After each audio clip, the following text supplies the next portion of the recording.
नमस्कार, मी केतकी सपकाळे. तुम्ही बघत आहात न्यूज कट्टा. फलटण उपजिल्हा रुग्णालयातील एका महिला डॉक्टरने आत्महत्या केली. पण ही घटना आत्महत्या म्हणून थांबत नाही. तिच्या हातावरचं लिहिलेल्या सुसाईड नोटमध्ये तिने स्पष्ट केलं की पोलीस निरीक्षक गोपाल बदने यांनी तिच्यावर 4 वेळा बलात्कार केला आहे. म्हणजे तिचे कर्तव्य इतरांचे प्राण वाचवणे होते आणि ती स्वतःसाठी न्याय मिळवण्याच्या प्रयत्नात मृत्यूपर्यंत ढकलली गेली. डॉक्टर काही महिन्यांपासून मानसिक ताण आणि त्रासातून जात होती. तिने वारंवार तक्रारी दिल्या. तिने सांगितले की तिच्यावर अन्याय होत आहे, तिच्यावर दबाव आणला जात आहे आणि जर काही कारवाई झाली नाही तर ती आत्महत्या करण्यास मजबूर होईल. पण त्या तक्रारी केवळ कागदावरच राहिल्या. कुणीही तिचा आवाज ऐकण्याचा प्रयत्न केला नाही.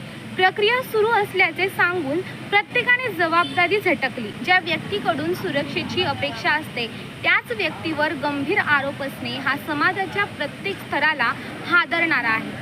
वर्दीचा अधिकार हा नागरिकांचे रक्षण करण्यासाठी आहे, पण वर्दीच्या आड गुन्हे करणाऱ्यांना जर संरक्षण मिळत असेल तर ती व्यवस्था लोकांसाठी धक्कादायक ठरते.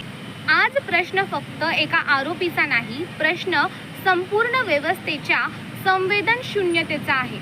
एका डॉक्टरला आपल्या प्राणांची किंमत देऊन सांगावं लागत आहे की तिच्यावर अन्याय झाला आहे.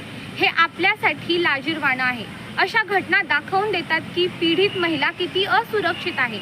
न्यायासाठी आवाज उठवणे म्हणजे स्वतःच्या आयुष्याचा धोका पत्करणे इतके कठीण का आहे? या प्रकरणात फक्त निलंबन, ट्रान्सफर किंवा चौकशी पुरेशी नाही. आरोपीवर कठोर जलद कारवाई झाली पाहिजे.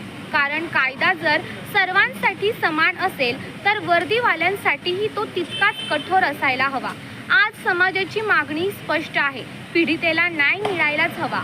तिचा मृत्यू व्यर्थ जाऊ नये.